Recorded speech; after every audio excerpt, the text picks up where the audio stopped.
Assalamualaikum warahmatullahi taala wabarakatuh. Kita banyak bersyukur kepada Allah dengan anugerahnya kita masih diberikan kekuatan, kesehatan sehingga kita bisa hadir bersama-sama menghadiri keluarga besar kakanda kami almarhum Sahirudin bin Ishaq yang telah berpulang karena Allah 2 hari yang lalu dalam keadaan sakit. Bapak Ibu yang berbahagia, kami diminta di sini, walaupun banyak ini yang lebih pantas untuk menyampaikan dari sambutan keluarga, juga ikatan keluarga ini,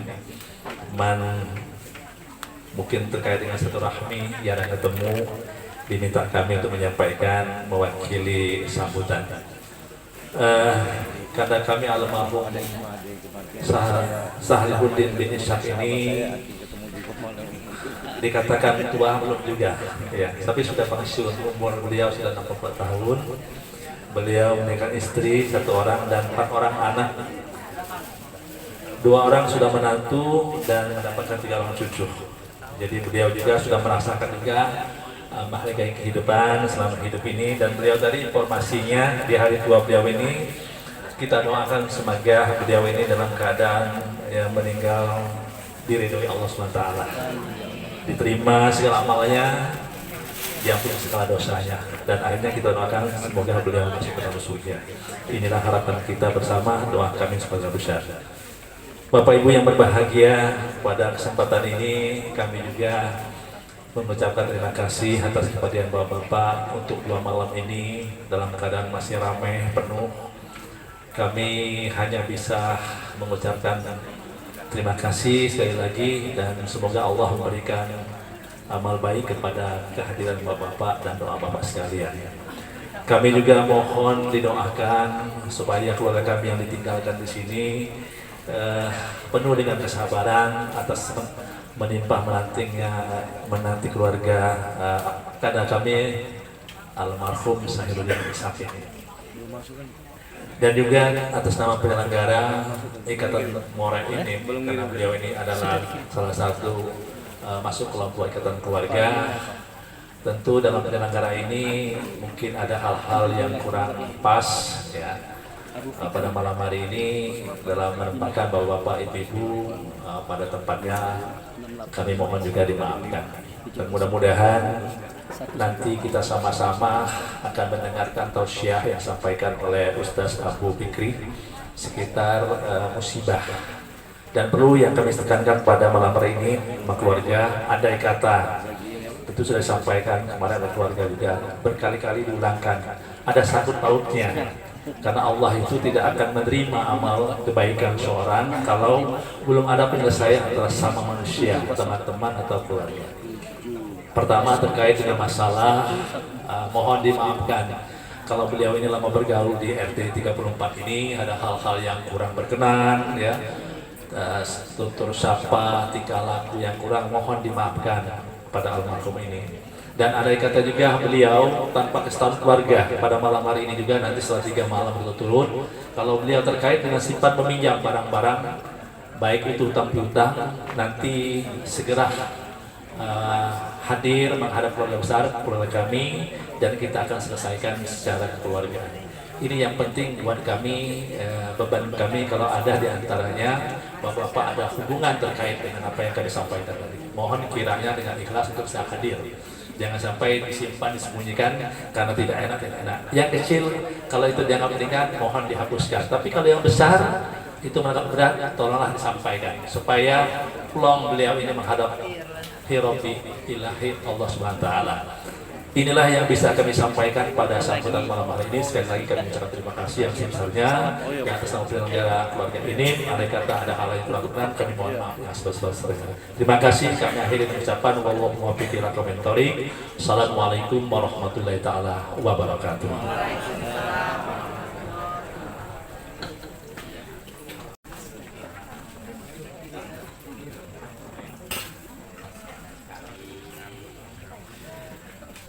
Assalamualaikum warahmatullahi wabarakatuh.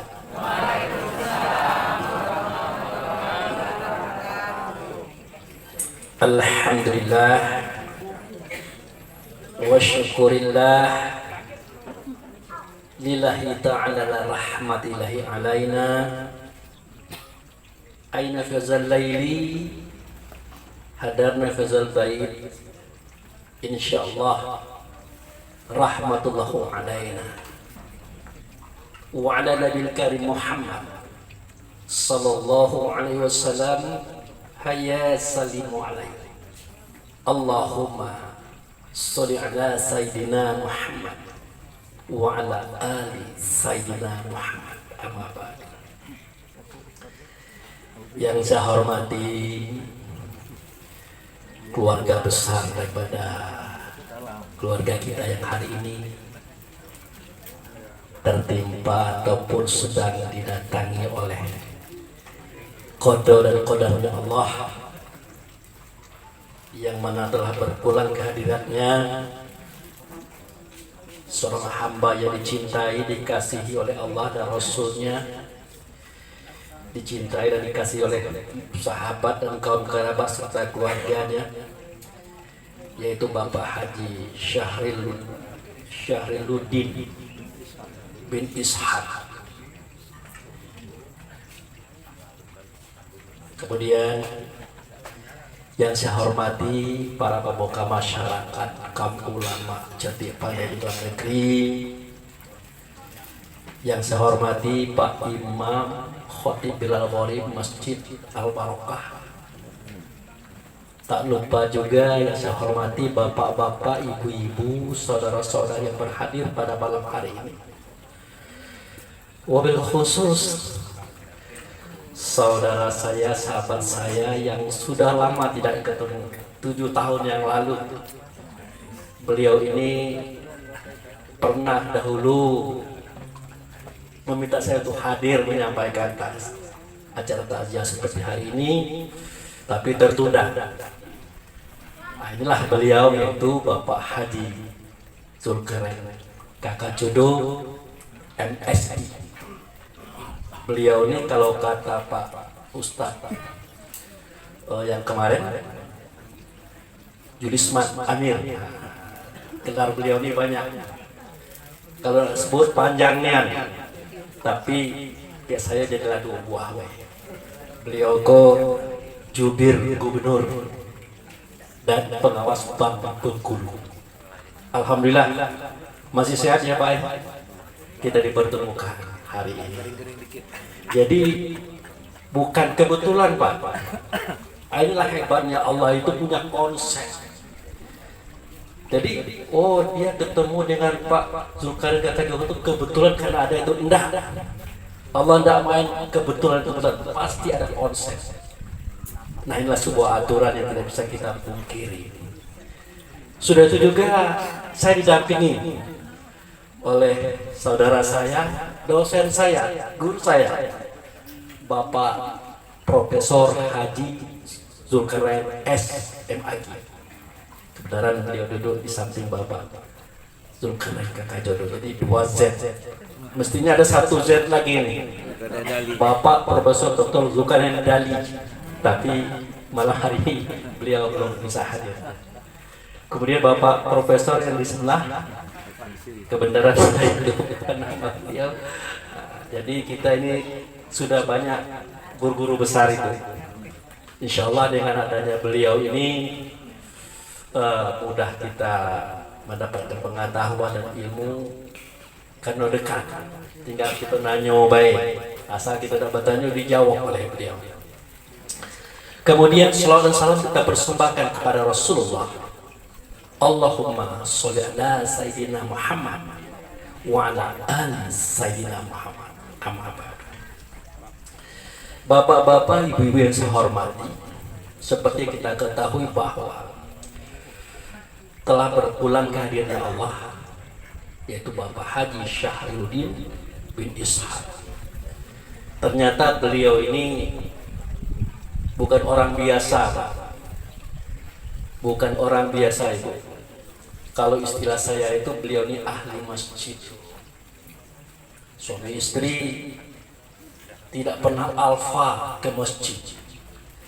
Masjid itu artinya tempat sujudnya hati kita kepada Allah. Nah, beliau sering ke situ, bahkan ahlinya. Mudah-mudahan kepergian beliau kepada Tuhannya adalah untuk kembali ke hadiratnya, yaitu surganya Allah. Kemudian juga kepada keluarga yang ditinggalkan, yaitu 1 orang istri, 4 orang anak, 2 orang menantu, 3 orang cucu. Semoga bersabar dalam apa yang Allah berikan kepada kita semuanya, karena pilihan Allah itu tidak pernah salah, tidak pernah keliru, pasti tepat. Insya Allah. Sekali lagi saya katakan, beliau adalah ahli jannah. Baik Bapak Ibu saya hormati, kita mulai saja tausiah. Sudah siap Bu? Tidak ketidur lagi. Tidak. Saya khawatir tidur, tapi kalau dia nak tidur tidak apa-apa. Tidak boleh dilarang ya Pak. Orang nak tidur dilarang itu tidak apa, itu kedip mata. Baik Bapak Ibu saya hormati, ini hadiah ataupun persembahan dari saya untuk saudara saya Bapak Zulkarnain Kakak Jodoh MS yang 7 tahun tidak ketemu. Beliau termasuk orang yang hobi kajian-kajian tasawuf, kajian-kajian ke dalam, kajian inti diri. Nah, itulah yang saya sampaikan Bu. Tapi kita modif menjadi suatu kajian yang sederhana, sehingga dapat ditangkap dan dipahami oleh kita yang banyak. Baik Bapak Ibu yang saya hormati, di dalam surat Ad-Dahri ayat 1. Nah, ini Qori kita tadi Pak Qori. Pak Qori masih ingat tuh surat Ad-Dahri ayat 1? Al-Insan, surat Al-Insan. Hal ataka ala insan minad dahr. Apalagi kalau itu ayakun maskurah, kira-kira begitu bahasanya. Jadi kalau di Indonesia kan, apakah sudah datang kepada manusia suatu berita yang masanya belum bisa dikatakan masa? Ini cerita lama ini Bu. Apakah sudah datang kepada manusia yang kisahnya pada masa yang belum bisa disebut dengan masa? Artinya kalau bahasa Jitonyo, matahari belum ada. Karena matahari ini menentukan masa 1 hari. Bulan belum ada.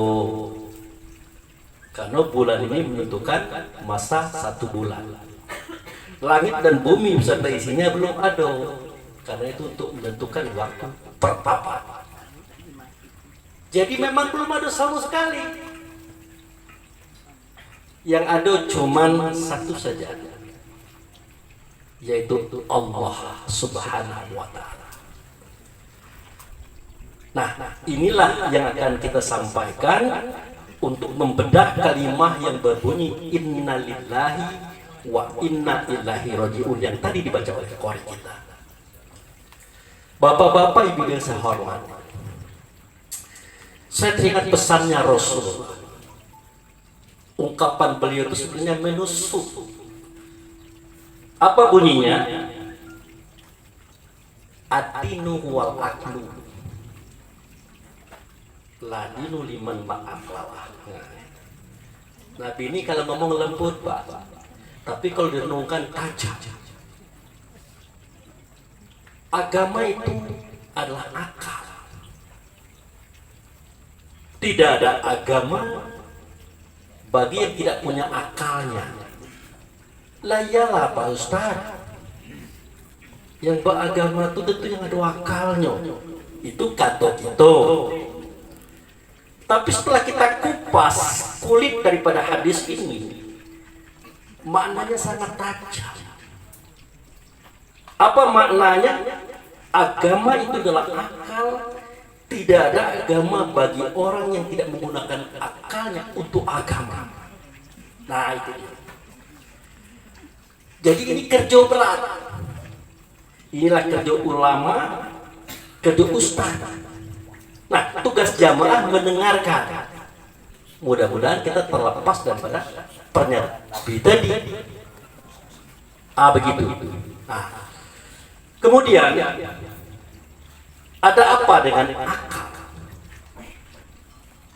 Jadi pada surat Ali Imran ayat 4 dijelaskan itu, min qablu hudal linnasi wa anzalal furqan.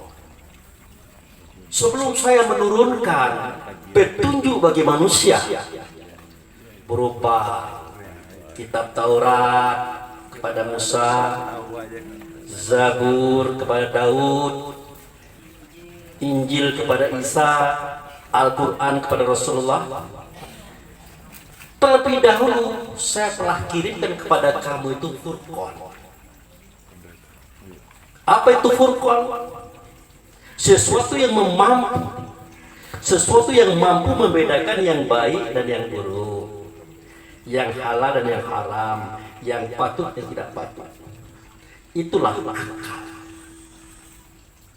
Nah, akal kita inilah alat untuk mendeteksi Quran, Injil, Zabur, Taurat.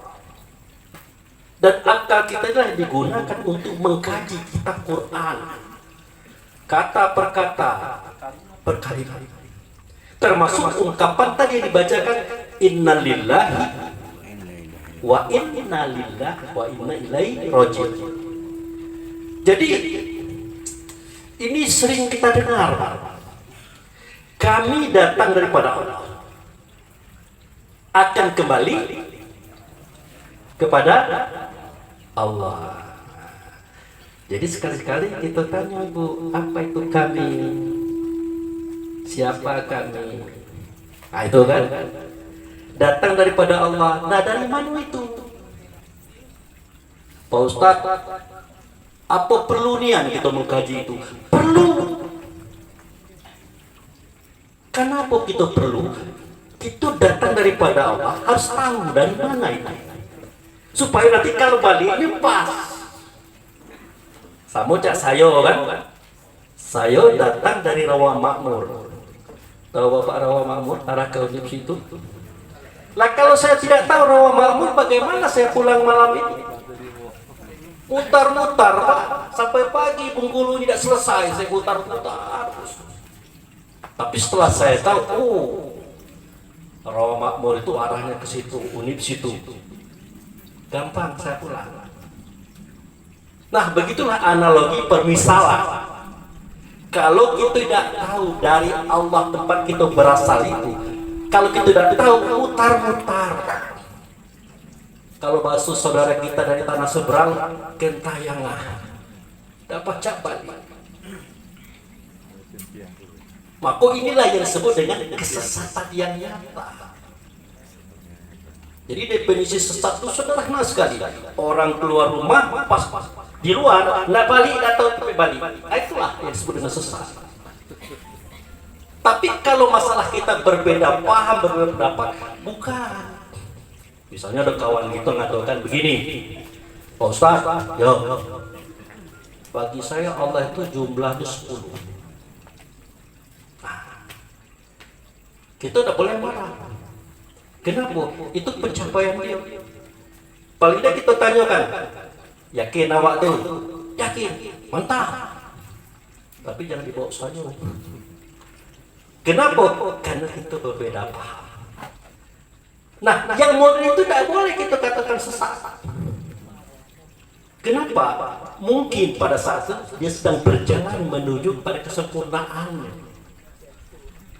Karena Nabi Ibrahim, Bapak Ibu yang saya hormati, pernah dulu mengatakan bahwa bulan itu Tuhan. Pernah. Beliau juga pernah mengatakan matahari itu Tuhan. Beliau pernah mengatakan bintang itu Tuhan. Apakah Allah marah? Tidak. Memang processing itu dimulai dari yang benar-benar itu, baru menuju kepada kesempurnaan. Nah, jadi tidak perlu kita persoalkan. Orang yang berbeda paham, tidak perlu kita persoalkan, itu proses mereka menuju kesempurnaan. Dan jangan kita katakan sesat. Karena sesat itu definisinya adalah orang yang datang daripada Allah sampai ke dunia, tahu-tahu tidak tahu balik kemana. Itu sesat. Nah, malam ini kita mencoba untuk menjelaskan itu. Setuju Pak? Setuju Bu? Masih ada kue itu? Yakin saya itu. Kalau kue itu masih ada aman. Kalau ada kelak ditambah. Dua rumah salah siap. Baik Bapak Ibu saya hormati. Tadi saya sudah membacakan sebuah firman Allah surah Al-Insan ayat 1. Apakah sudah datang kepada manusia suatu masa yang belum disebut dengan masa? Jawabnya sudah. Kapan? Dulu. Kini saya nak ceritakan ke sanak-sanak saya ya Allah. Saya nak sampaikan kepada saudara-saudara saya ya Allah tentang waktu itu. Nah, Bapak Ibu saya hormati. Ada 3 era ketuhanan yang perlu kita ketahui. Pertama, era la ilaha illallah. Nah, itu. Apa artinya Pak Ustaz? La ilaha illallah itu artinya adalah tidak ada zat, tidak ada sifat, tidak ada nama, tidak ada perbuatan kecuali Allah lah ya. Jadi pada waktu itu kalau ada zat pasti Allah. Kalau ada sifat pasti Allah. Kalau ada nama pasti Allah.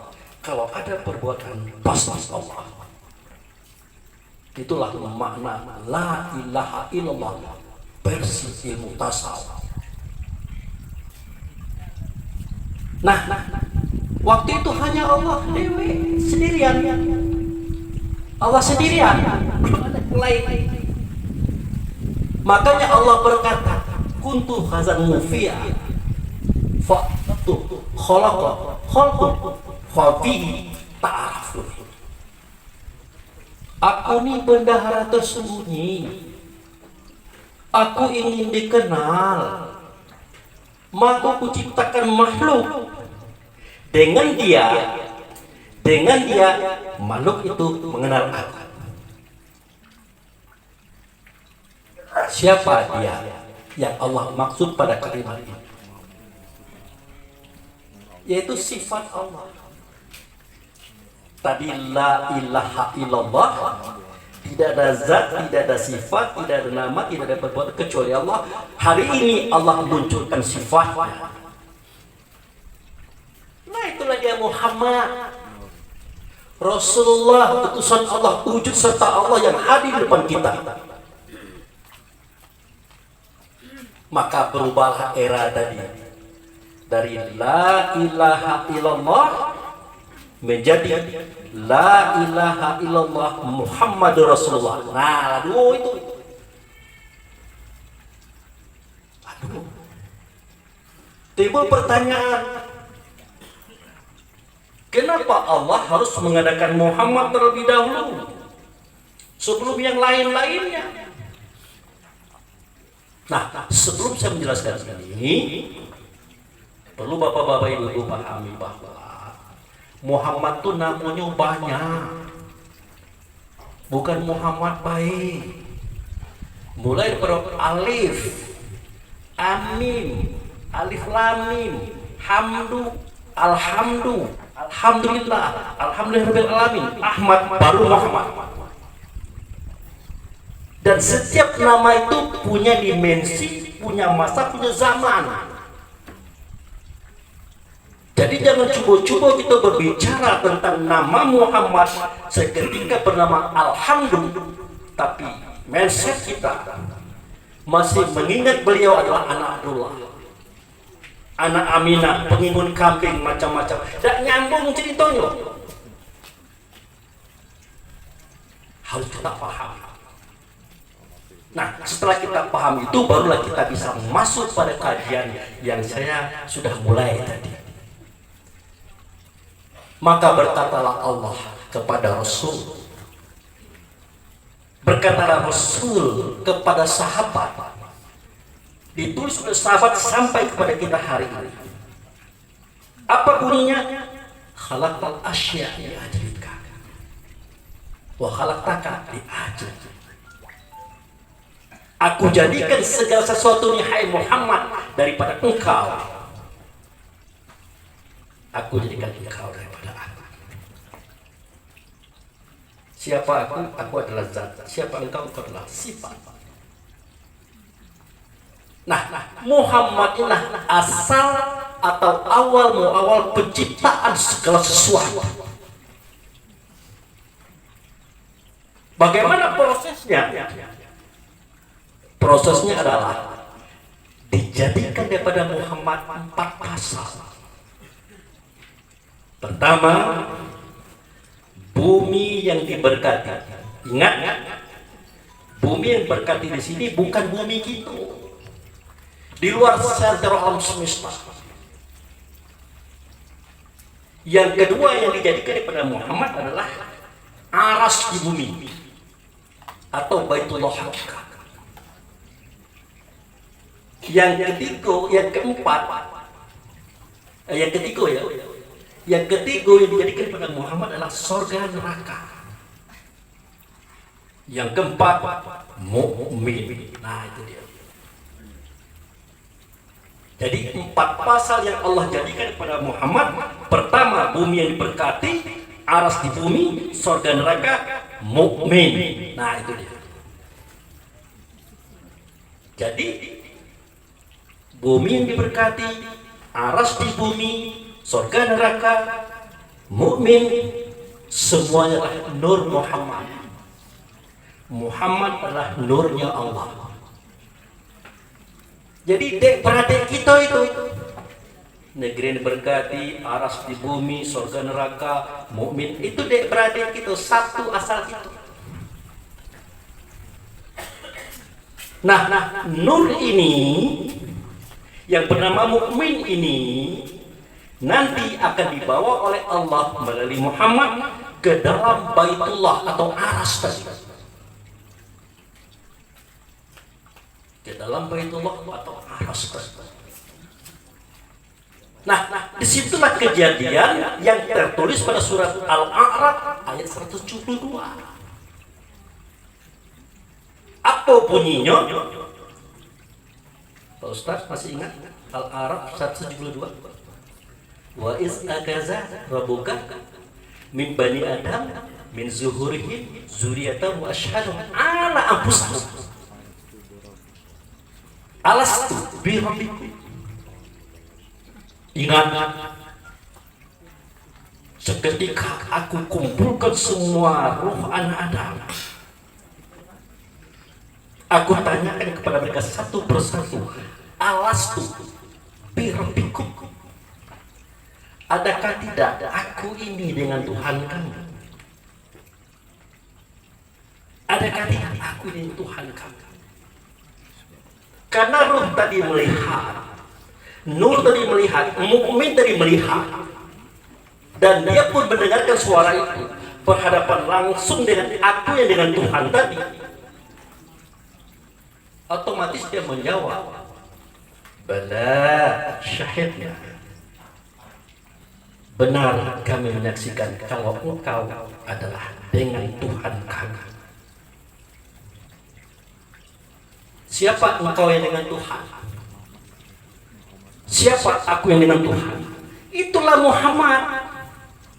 Muhammad itulah yang ngomong itu. Nah, setelah mereka para ruh tadi, para nur tadi, para mukmin tadi menyatakan kata itu, mereka sujud sambil berkata, asyhadu an la ilaha illallah wa asyhadu anna Muhammadur Rasulullah. Aku bersaksi tidak ada zat, tidak ada sifat, tidak ada nama, tidak ada perbuatan kecuali Allah lah dianya. tetapi aku tidak melihat Allah. Aku tidak mendengarkan suara Allah.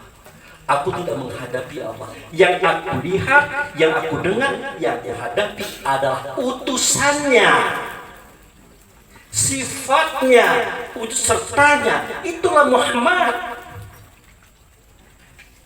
Itu hanya saudara yang sudah alfa daripada pengetahuan kita selama ini. Nah, oleh karena tadi ruh tadi, nur tadi, mukmin tadi masih berbentuk cahaya, maka mulailah Allah tadi bekerja melalui Muhammad. Nah, nur tadi dimasukkannya ke dalam casing, ke dalam badan, yang badan itu terbuat dari cahaya. Itulah Jibril CS. Jibril, Mikail, Israel, Israfil, Raqib, Atid, Munkar, Nakir, Malik, Ridwan dan seterusnya. Itu isi dalamnya adalah mukmin, isi dalamnya adalah nur, isi dalamnya adalah yang datang daripada Muhammad. Selesai saya. Diambil lagi oleh Allah melalui Muhammad, nur tadi dimasukkan ke dalam badan yang terbuat dari tanah. Nah, itulah Adam, Idris, Nuh, Hud, Saleh sampai Muhammad sampai ke kita. Jadi nur yang dalam diri kita, roh dalam diri kita sama dengan rohnya Jibril. Beradik. Nah, kemudian oleh Allah melalui Muhammad diambil lagi nur tadi, dimasukkan dalam casing dari api. Itulah bangsa Azal bin Janu ataupun jin. Ternyata Jibril kita dengan jin itu isi dalam sama.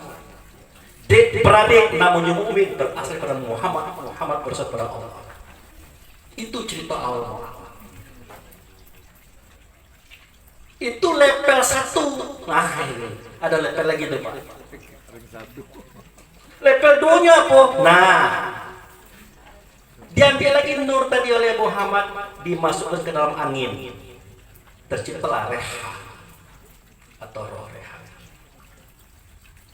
Diambil lagi nur Muhammad tadi, dimasukkan ke dalam air, terciptalah roh rahman.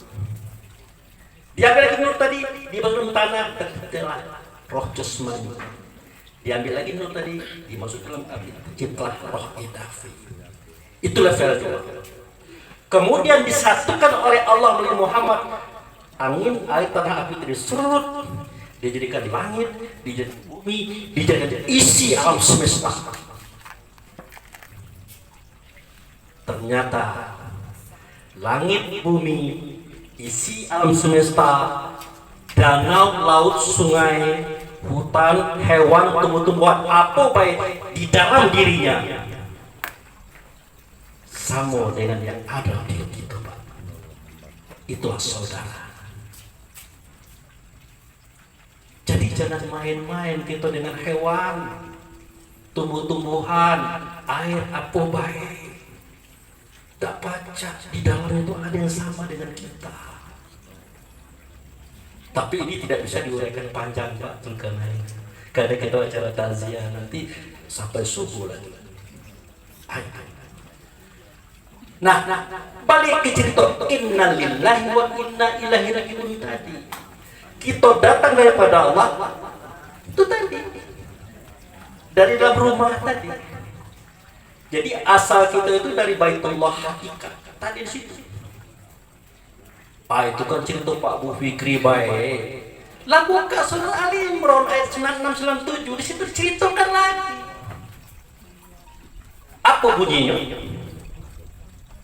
Inna awwala baiti wudi'a lin-nasi lallazi bi Bakkah mubarakun lil alamin fihi ayatu bainatu maqam Ibrahim man dakalu kana amina. Itu bukan omongan Pak Abu.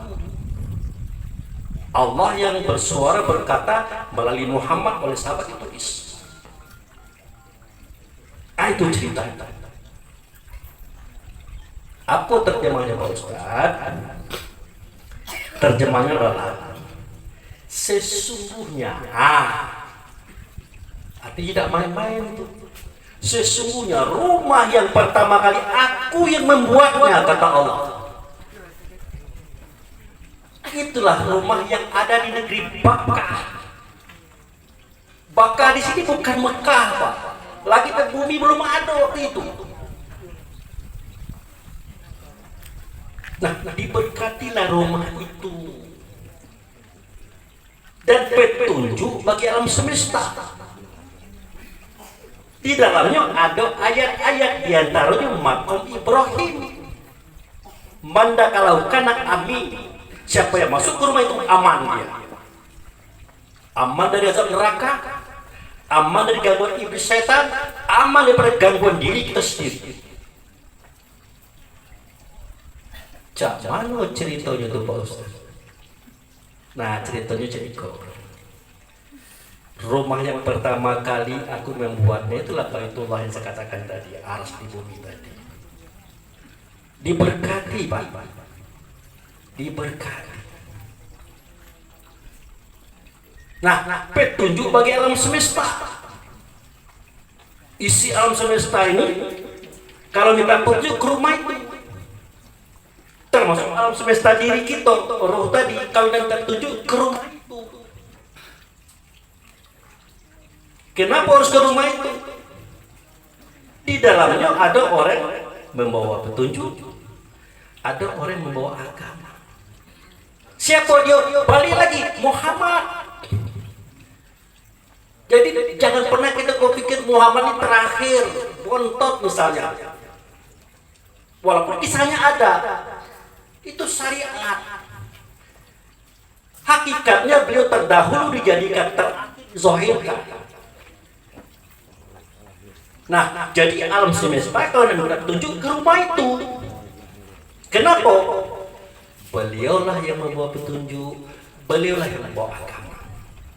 Kita juga yang mengatakannya. Wallazi arsala rasulahu bil huda wad dinil haq. Betul? Ada kita mengatakan itu? Ada surat As-Saff 9 itu. Dia itu Allah. Dia itu Allah mengutus Rasul. Rasul ini bawa petunjuk, Rasul ini bawa agama. Artinya petunjuk dan agama tidak di Allah, ada di sini. Ada di Muhammad.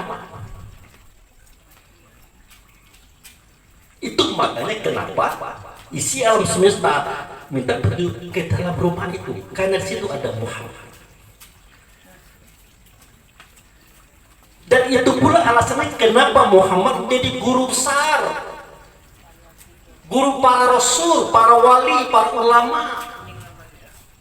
124.313 rasul, nabi dan para wali, gurunya Muhammad, Bapak. Apa ya Pak Abu? Iya, itu juga yang mengatakannya Syaidul Mursalin. Ada tak? Ada tak kita mengatakan Syaidul Mursalin? Apa itu artinya? Guru besar para rasul. Itulah kaji orang tua kita, yang cecer yang biasa kita sebut-sebut, tapi kita kurang mikir. Padahal Syaidul Mursalin itu artinya guru besar para rasul. Beliau itu gurunya di alam sana. Nah itu.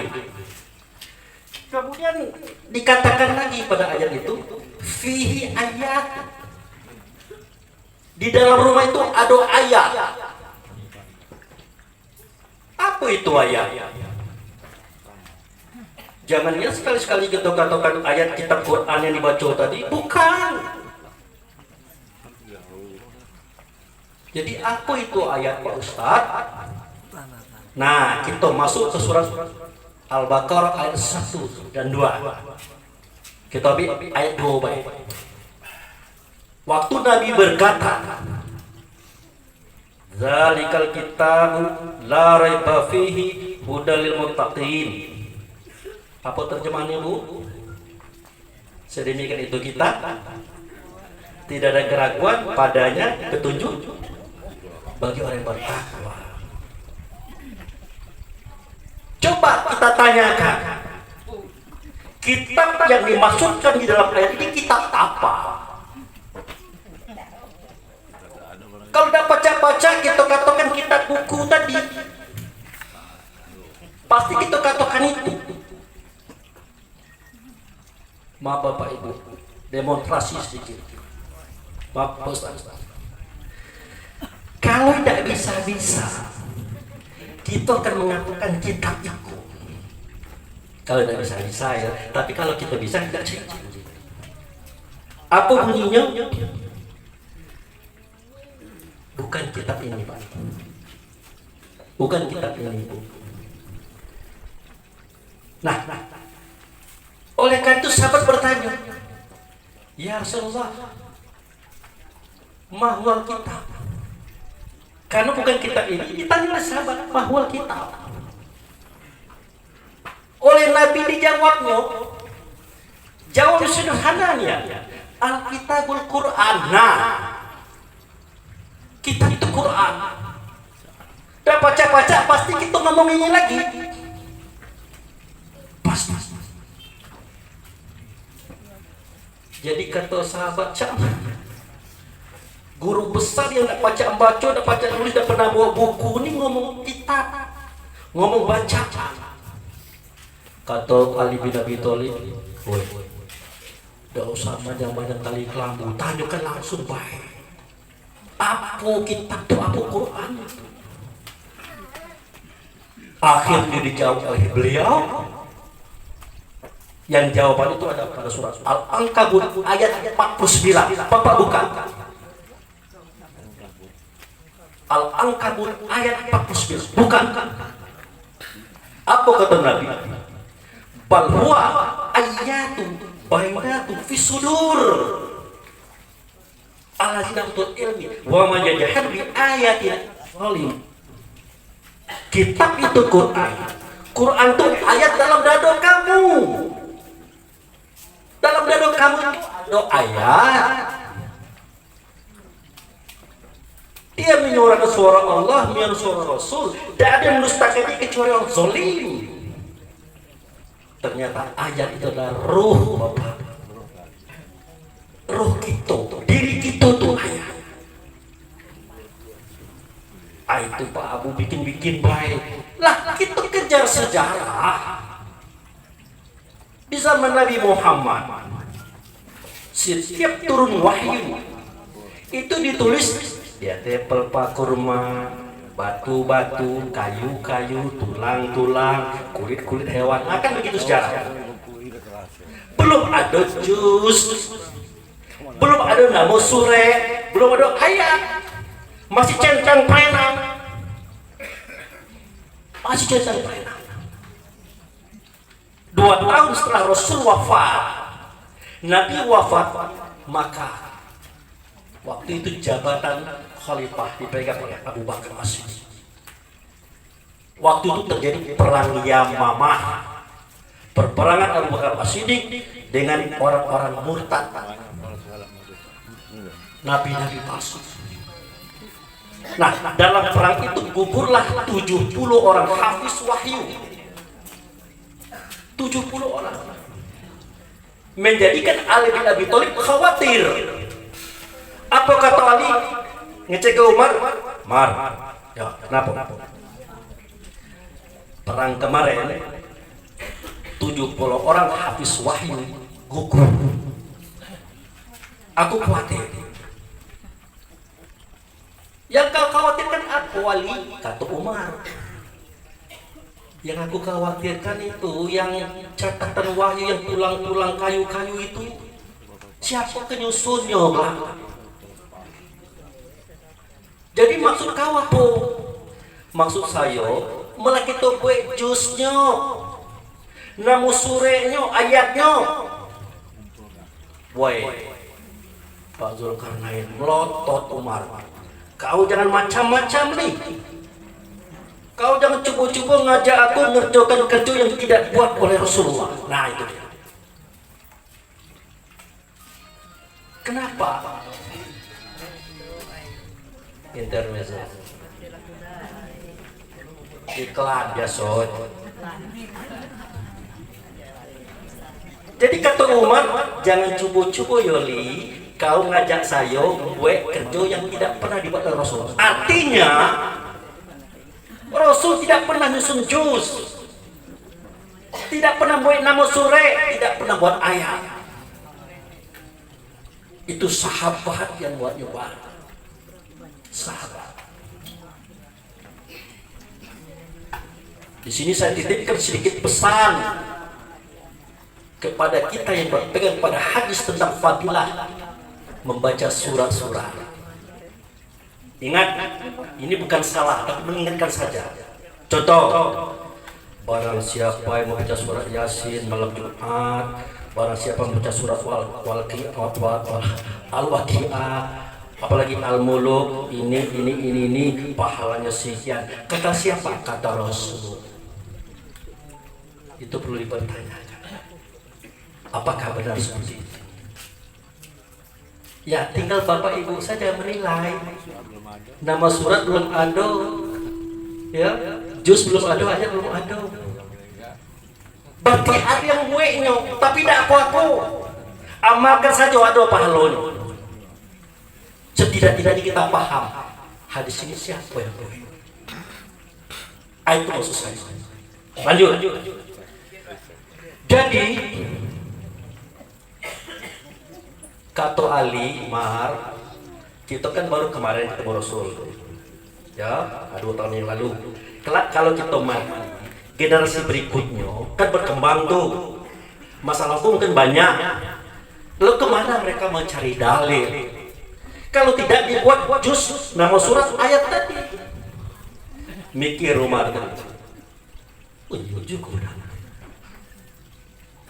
Akhirnya disetujui oleh Umar bin Khattab. Malah Ali, aku setuju. Kita buat juznya, nama surahnya ayat. Nah, didatangilah Abu Bakar.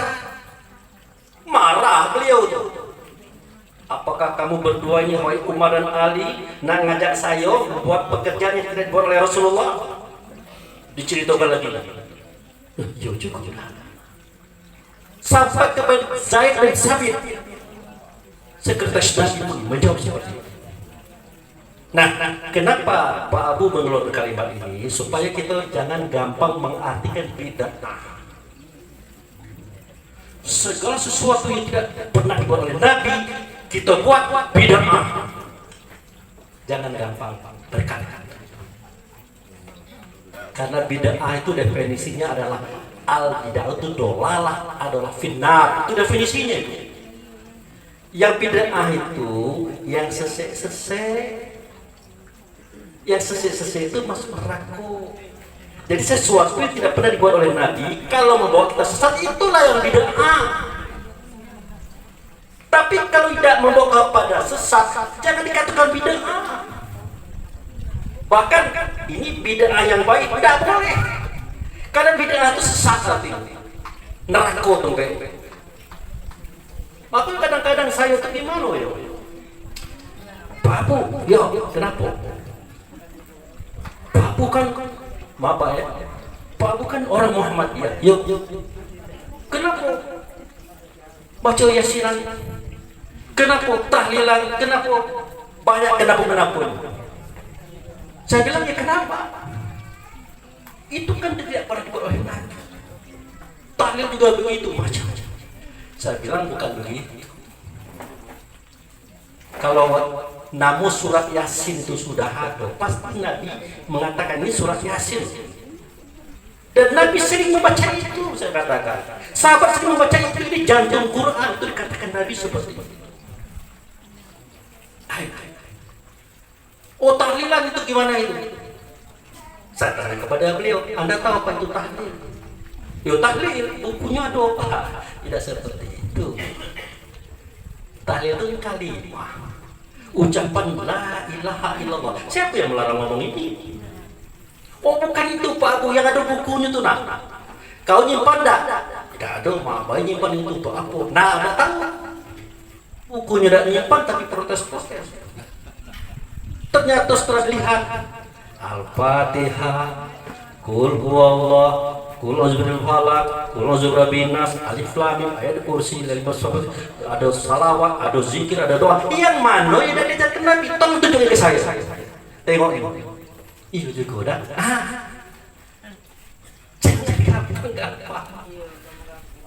Jadi definisi daripada bid'ah itu segala sesuatu perbuatan yang tidak dibuat oleh Nabi membawa pada kesesatan, itulah bid'ah.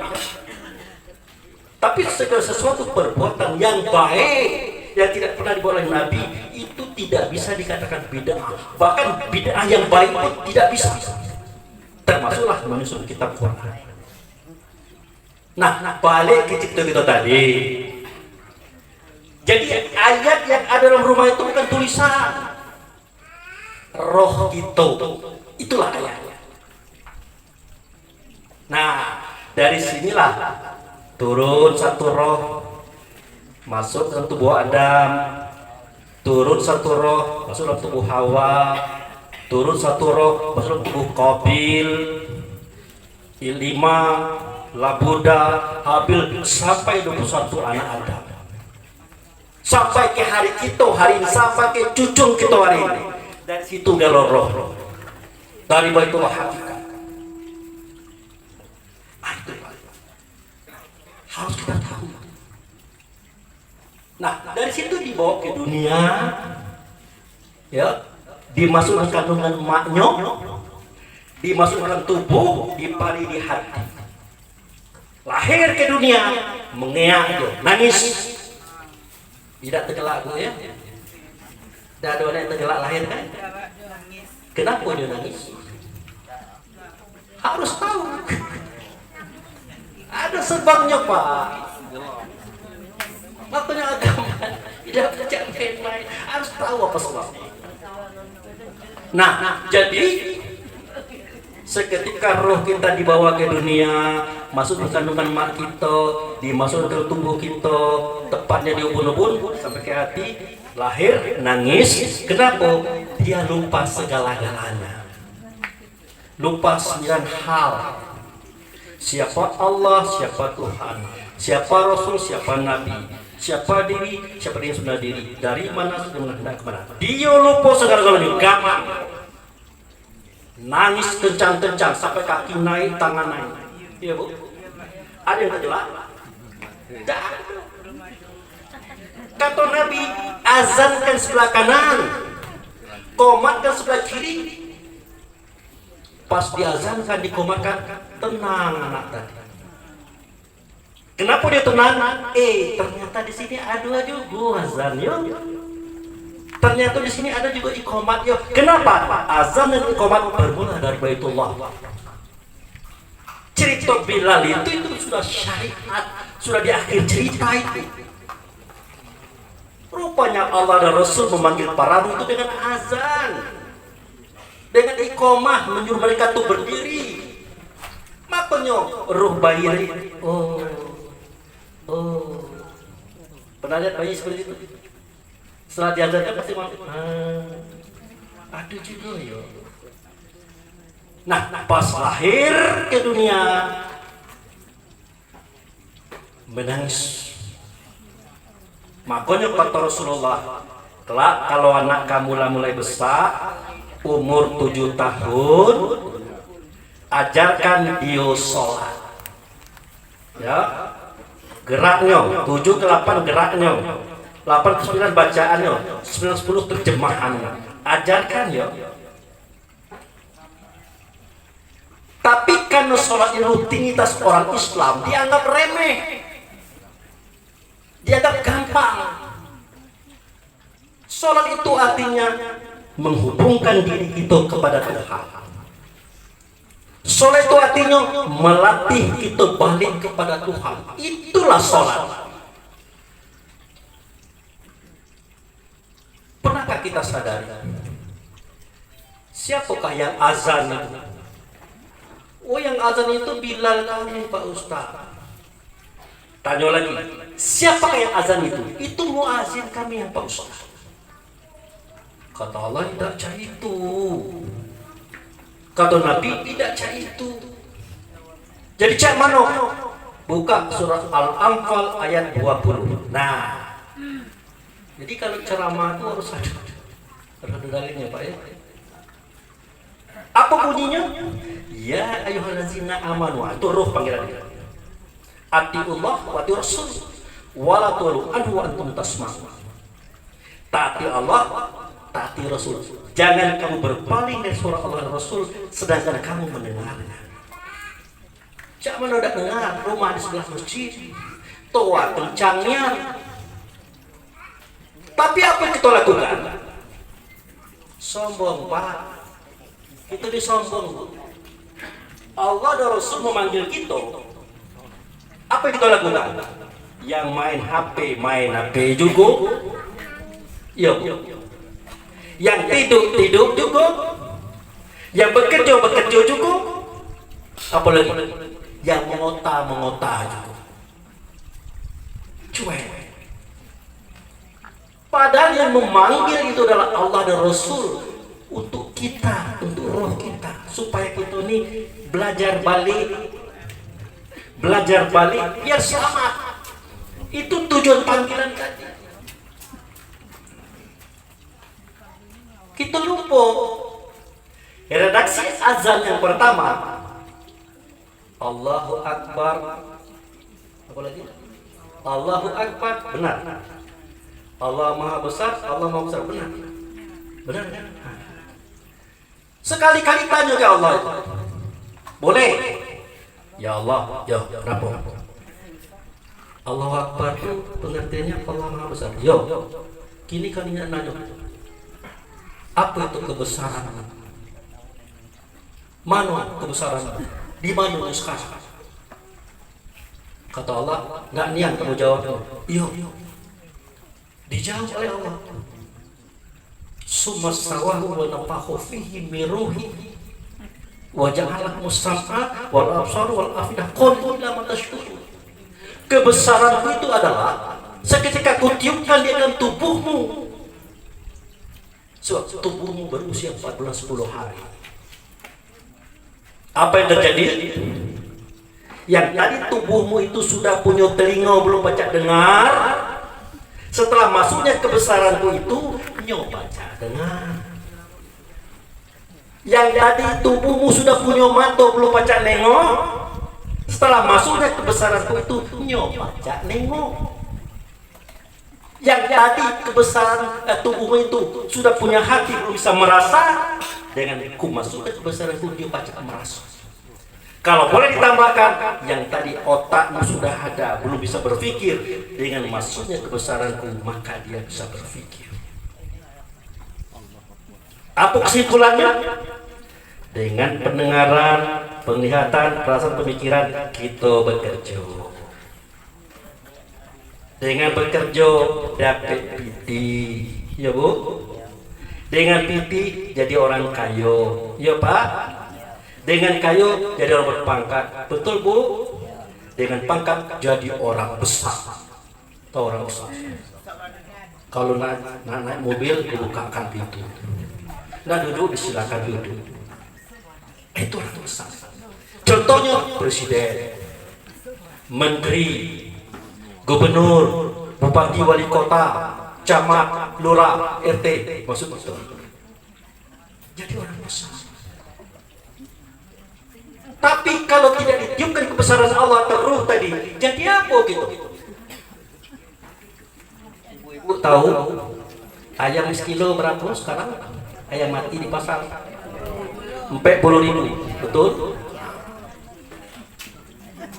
Jadi Bapak Ibu yang hormati, ada seorang jenderal bintang 5, badannya besar tinggi, ganteng, putih, pipi banyak atau banyak. Beratnya 300 kilo, akan baca lagi. Oh, dia dah nyo. Bu, ambil aku gratis pe, 300 kilo kok. Enggak. Enggak bapak. Layam sekilo di 40.000, ikut 300 kilo dah laku. Tidak ada apa-apanya Pak. Nak presiden apa tidak kepenuhnya sama sekali. Jangankan ibu-ibu, bapak-bapak, keluarga nyobek-nyobek lagi. Mundar mandir lah ibu tadi, mundar mandir. Lah Bu, kenapa mundar mandir Bu? Saya nanya nih Pak Imam, mana Pak Imam tuh? Lah kok Pak Imam? Ngapa Bu? Coba kan. Disuruh coba kubur kan? Ngapa Bu? Apa kau coba kubur? Terdengar ke anaknya, Bu lalu, suka lupa. Ngapa nak? Cak mana usul saya? Coba ibu kayak bapak tuh tidur dulu 3 hari 3 malam sekamar. Ibu kan pernah ngomong berjanji serius semua. Oh jangan nak, antu itu. Tidak ada lagi. Bini yang dicintai tidak ada sekamar kayak gitu lagi.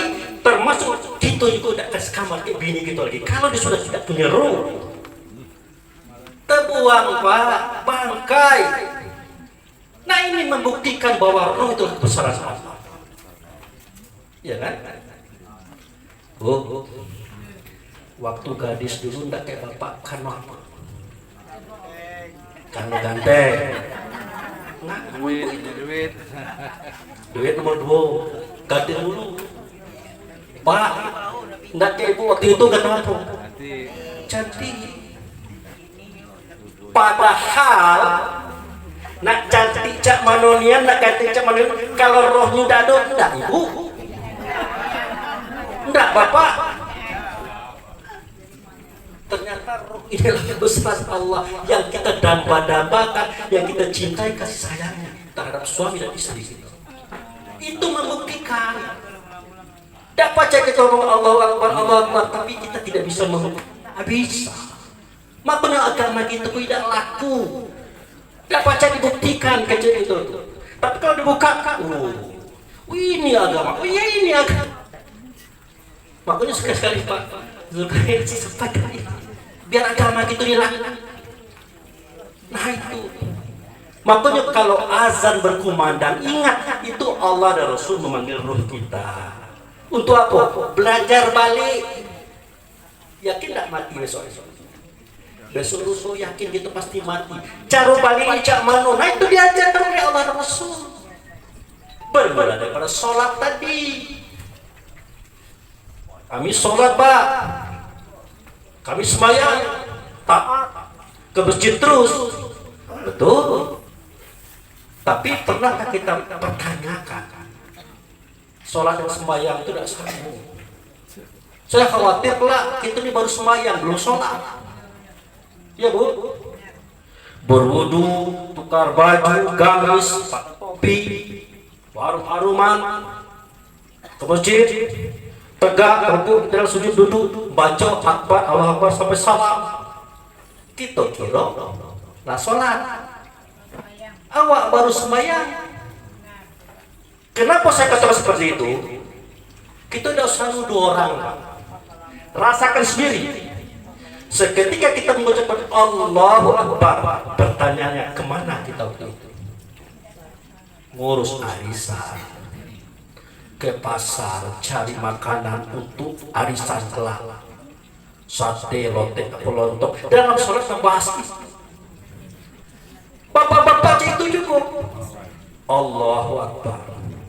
Kelak mancing pulau pai, kelak umpan yang pade apa, telur kerunggu atau apa, bahas telur kerunggu. Artinya lah ketahuan tidak sampai ke Tuhan ini, tidak sampai. Kalau kita mati dalam posisi seperti ini, apa yang terjadi? Tak jadi latihan, kalah tuh lah Pak. Nah makanya malam ini saya mencoba menyampaikan. Setuju Bu? Setuju Pak? Tapi agak lama dikit kok. Dikit Pak ya, sepanjang-panjangnya. Jadi Bapak Ibu saya hormati, as-salatu mirajul mukmin. Salat itu adalah saat naiknya mukmin kepada Tuhan. Mukmin itulah roh. Arti yang salat itulah roh kita, rasa kita, kesadaran kita. Itu. Woi Pak Ustadz, tadi kan belum dijelaskan perbedaan salat dan sembahyang. Oke, tidak apa-apa. Buka surat Toha 14. Innani anallah la ilaha illa ana fa'budni wa aqimi shalah li dzikri. Sesungguhnya aku ini adalah Allah. Tidak ada Tuhan, akulah Dianya. Oleh karena itu sembahyanglah kepadaku dan dirikan sholat. Nah, kan beda itu. Sembahyang padaku dan dirikan sholat, kan beda ya. Nah, sembahyang itu adalah aktivitas kehidupan yang mencerminkan sholat itu sendiri. Nah, kalau sholat tidak ada, bagaimana kita bisa mencerminkannya? Makanya kita banyak merangai. Tahu merangai itu? Sadat bagus, sholat mantap, puasa rajin, sedekah banyak, haji berkali-kali, umrah berkali-kali, tapi mulut kasar juga. Ya kan? Ini dikiki orang laju juga. Tidak mencerminkan sholat. Karena apa? Karena kita baru sembahyang. Karena sholat itu adalah hubungan ruh kita kepada Tuhan yang itu rasa, ingatan dan kesadaran. Nah, ditunjukkan oleh Allah Subhanahu wa taala, wa min haitsu kharajata fawali wajhaka syatrul haram. Dari mana baik kamu keluar, dimanapun kamu berada, hadaplah wajahmu ke Masjidil Haram. Nah, kenapa ke Masjidil Haram? Kenapa? Karena di situ ada Ka'bah. Ka'bah ini adalah tanda Baitullah. Sebenarnya kita kalau nak sholat di situ ke Baitullah tadi, tapi tidak mungkin kita lalu lupa di tempatnya. Tahu juga ada kepacak situ. Lagi ke planet Mars saja belum berhasil sampai kini maka nak ke situ tidak mungkin. Makanya negeri Makkah dijadikan Mekah oleh Allah. Baitullah dijadikan Ka'bah oleh Allah. Di situ ada makam Ibrahim, di sini ada makam Ibrahim. Jadilah ini syariatnya. Nah, meskipun itu syariat, karena sholat itu adalah mengingat, yang diingat adalah lokasi itu. Lokasi itu. Dari mana kamu datang, dimanapun kamu berada, hadaplah wajahmu. Wajah yang mana? Bukan wajah tubuh. Bukan wajah tubuh ini, wajah diri kita, ingatan. Wajah tubuh ini boleh kemana-mana, Pak. Boleh. Coba naik pesawatnya mobil, tidak mungkin mutar-mutar. Kenapa mutar-mutar? Ka'bah situ, mutar. Nanggung kita sholat. Wajah ruh itu adalah ingatan, jangan kemana-mana. Nah, bawalah ke Masjidil Haram. Sampai situ, falyabudu rabb hadzal bait. Kau sembah Tuhan di rumah ini. Nah, ditujulah Ka'bah. Prakteknya fatakhizu min maqama Ibrahim musholla. Di depan Ka'bah ada makam Ibrahim. Nah, ambillah, nah, di sini boleh, di situ boleh, di samping boleh, di sini boleh. Jangan kemana-mana lagi, kata Allah. Jangan kemana-mana lagi, kata Rasul. Disitulah kamu berdiri, ruku, itu adalah sujud. Disitulah kamu baca takbir sampai salam. Itulah cara mati yang baik. Itu. Kok begitu, Pak Ustaz? Iya. Tadi kalau saya sampaikan, roh dan Baitullah dimaksud ke dunia. Tahukah kita di manakah pintu antara dunia dan akhirat? Pintu zahir dan batin. Tahukah kita di mana? Letaknya setentang Ka'bah. Tepatnya di Hajar Aswad. Di situ. Tidak satu pun roh anak ibu yang lahir dari ibu kandung hari ini semuanya lewat Hajar Aswad. Makanya kita disuruh ngaduk ke situ. Itulah pintu kita datang, itulah pintu kita balik. Tidak mungkin ini pintu rumah kita pahit dari sini, pas balik lewat dapur. Ngapain? Ini pintunya ada. Itulah ditunjukkan oleh Allah Rasul rahasia dari situ. Hajar Aswad. Kalau ibu-ibu haji, umroh, kalau bisa ciumlah batu itu. Cium. Tidak bisa, cukup begini saja. Betul? Bismillah, bismillah, bismillah, tawakkaltu Allah, bismillah, Allahu akbar, Allah akbar. Betul begitu? Kalau dapat ciumnya kan? Makanya bapak-bapak, ibu-ibu, kalau orang sudah sholat, apa yang terjadi? Assalamualaikum kanan, assalamualaikum kiri, udah tuh dia ngelap muka. Sebenarnya bukan ngelap muka bapak ibu, ini mencium. Kenapa? Sebenarnya sudah assalamualaikum kanan, assalamualaikum kiri, kita kociko sebenarnya. Bismillah, bismillah, bismillah, tawakkaltu Allah, bismillah. Mata tempelnya baru kita cium. Cuma dan lemak kata orang tua, Ustaz tuh apa? Tangannya naik-naik.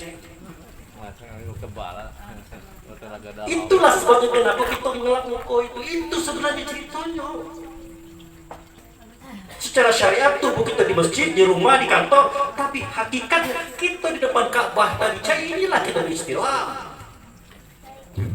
Jangan kemana-mana lagi kita. Nah itulah sholat yang khusyuk. Itulah sholat yang dijaga oleh Allah dan Rasul. Jangan kemana-mana. Itulah latihan balik. Kelak Israel datang. Abu Bakar, ya kenapa? Ambo kini kok mencabut roh Hawa. Apa tadi? Nak cabut roh Hawa. Oh keliru situ. Bukan roh. Roh itu Tuhan yang menyukai, bukan Hawa yang menjaga tidak kebaca.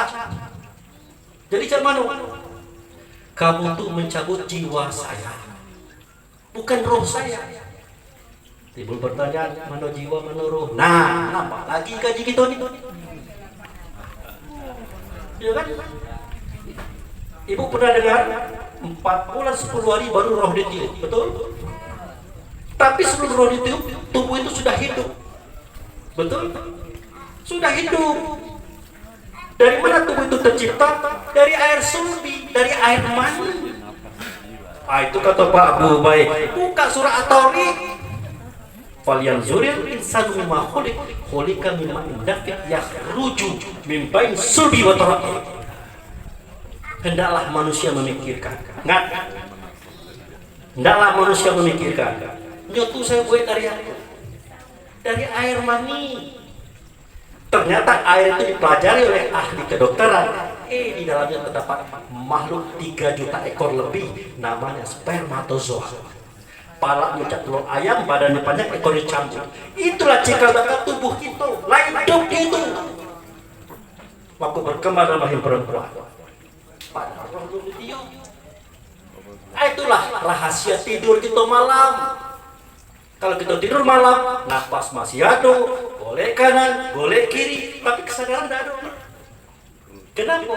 Yang hidup di badan kita, seketika kita tidur, itulah jiwa. Kenapa tidak sadar? Roh keluar tubuh saat itu. Maka buka surat Az-Zumar 42. Allah menggenggam roh yang sudah mati. Allah menggenggam roh yang masih hidup. Menahan yang satu karena bangkai yang hancur di tanah, melepas yang satu karena bangkai yang tergolek di atas kasur. Sesungguhnya kejadian itulah ayat yang besar bagi siapa? Bagi orang yang nak mempelajari. Ini 10 SKS ini kalau di kampus. Begitu. Nah jadi mereka mau tadi, nah cabut jiwa gitu bu, nah cabut jiwa gitu pak, bukan cabut roh gitu. Nah roh inilah usahakan kalau dia sholatnya tadi, ya sholatnya tadi, insya Allah malaikat maut lah datang, jiwa itu cabut, kita dipersilakan keluar duluan. Dipanggil oleh Allah, ya ayuhan nafsul mutmainnah, wahai jiwa yang tenang, datanglah kepadaku dengan ridho. Waktu itu roh keluar dengan otomatis disambut oleh malaikat, langsung dibawa ke Baitullah hakikat lewat ajan aswad.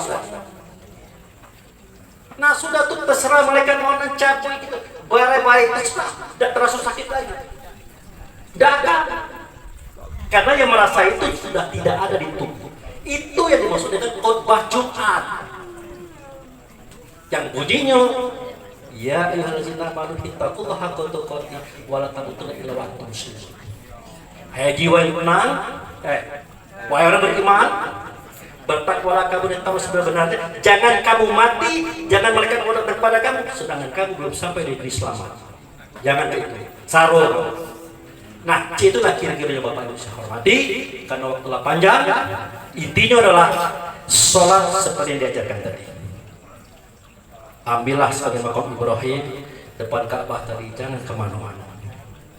Itu perintah. Kami tidak itu Pak Ustaz, kami tidak semacam biasa. Boleh, tidak ada larangan. Tapi baca surat Al-Anfal 35. Wa makana sholat minal bait mutakal tasdiyah fasuku wa zaman kutub takfur. Sholat mereka yang bukan di Baitullah sama kayak siul-siul baik, suara bagus, bacaan bagus, makhraj bagus, sehingga nangis kalau jamaah dengan suara kita. Tapi kita tidak di situ. Kata Tuhan sama kayak siul-siul dan bertangan Allah. Ujung-ujungnya fasuku azab, kau rasakan azab. Dia azab. Kenapa? Bima kuntum takfur, karena kamu kafir. Nah, dikafir-kafirkan oleh Tuhan. Padahal kita sembahyang, padahal kita sholat. Nah, inilah kajian yang perlu kita pertimbangkan Bapak Ibu saudara. Jadi fasuku azab itu maksudnya adalah rasakanlah azab karena penyakit hati kamu tidak dicabut. Kamu iri, kamu dengki, macam-macam itu. Makanya wanazana mafi sudurihim min tajin tadir anhar, di tempat itu mengalir air di bawahnya Zam-Zam, di situ bercampur penyakit hati dalam dada mereka. Tidak berpenyakit hati, tidak iri dengki, maka tidak penyakit badan. Karena dari hatilah maka badan itu sakit, dari hatilah maka badan itu rusak, maka tidak penyakitan. Itu saja Bapak Ibu saya hormati. Ceramah kita terlalu panjang. Sebenarnya masih ada lagi, tapi biarlah dan kali baik. Jadi intinya Bapak Ibu saya hormati, kalau yakin kita nak meninggalkan dunia ini, yakin kembali kepada Allah, malah kita latihan balik. Latihannya itulah tadi, sholat tadi. Itulah latihan balik. Yang sholat belum tentu berhasil, apalagi tidak sholat sama sekali. Baik Bapak Ibu saya hormati, saya minta maaf terlalu panjang. Kita berdoa untuk orang tua kita.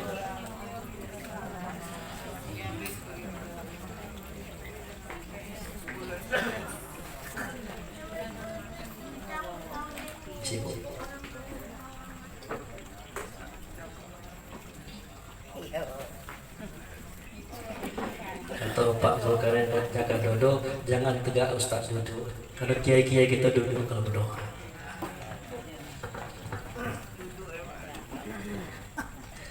Baik Bapak Ibu yang saya hormati, mohon diikhlaskan hati kita, diikhlaskan diri kita, meminta kepada Allah dan Rasulnya di tempat yang sudah saya katakan tadi. Semoga orang tua kita Haji Syahriuddin bin Ishaq ini dimuluskan jalannya, dimudahkan langkahnya sampai juga kepada Allah dan Rasul, dan selamat dia dan masuk dalam surganya. Na'udzubillahi minasyaitonir rajim. Bismillahirrahmanirrahim. Alhamdulillahirabbil alamin. Asyhadu an la ilaha illallah, asyhadu anna Muhammadar Rasulullah. Allahumma shalli ala sayyidina Muhammad. Allahumma shalli ala sayyidina Muhammad. Allahumma shalli ala sayyidina Muhammad wa ala ahli sayyidina Muhammad. Ya Allah ya Rahman ya Rahim, ya Malikal Qudus sanar ya la ilaha illa anta. Allahumma ya Allah, fi hadzal laili hadana fi atratika. Aina hadana fi atratika bizatina kasih. Fadzalika faghfir lana ala dzunubana, faghfir lana ala dzunubana, faghfir lana ala dzunubana. Rabbana zalamna anfusana wa illam taghfir lana wa tarhamna lanakunanna minal khasirin. Rabbana fir lana wa liwalidayna warhamhuma kama rabbayana shaghira. Allahumma ighfir lil mu'minin wal mu'minat, muslimin wal muslimat, al ahya'i minhum wal amwat, wa bil khusus ikhwana ismuhu Haji Syahriuddin bin Ishaq. Allahumma ighfir lahu warhamhu wa'afi wa'fu anhu. Allahumma ighfir lahu warhamhu wa'afi wa'fu anhu. Allahumma ighfir lahu warhamhu wa'afi wa'fu anhu wa akrim nuzulahu fataqabbalhu minka ya Allah ma'allazina amanu wa sholihat ma'azazi ahli jannataka. Rabbana inna nas'aluka salamatan fid din wa biyatan jasadi wa tanfi'al wa barakatan rizqi wa taubatan qabla al-maut wa rahmatan indal maut wa ila sakratul maut wal maghfirati ba'dal maut wa bil khususan ila ikhwana ismuhu Haji Syahriuddin bin Ishaq. Rabbana na'udzubika bi kalimatika tahmati minal bala'i dunya balal akhirah, azabi bin azabil akhirah, fitnati bin fitnatil akhirah, ala nafsina wal ahlina wal ikhwanuna wal a'maluna wal maluna, la hawla wa la quwwata illa billahi al azim, wa bil khususan illa ikhwana ismuhu Haji Syahriuddin bin Ishaq. Rabbana fataqabbal sholata wa siyamana wa takhasu'ana wa tadaru'ana wa zikrina wa qira'atul qur'ana innaka ghafurur rahim. Rabbana atina fid dunya hasanah wa fil akhirati hasanah wa qina adzabannar. Rabbana subhanaka rabbil izzati amma yasifun wassalamu alal mursalin walhamdulillahi rabbil alamin. Terima kasih Bapak Ibu saya hormati yang sudah mendoakan beliau ini. Semoga doa-doa kita akan dikabulkan oleh Allah dan sampaikan untuk beliau dan selamat itulah beliau. Kemudian kepada Pak Ulama, Pak Ustadz, Pak Kiai kita, saya mohon maaf terlalu panjang ceramah tadi. Kalau salah sejalan itu saya mohon maaf. Wabillahi taufiq wal hidayah. Assalamualaikum warahmatullahi wabarakatuh.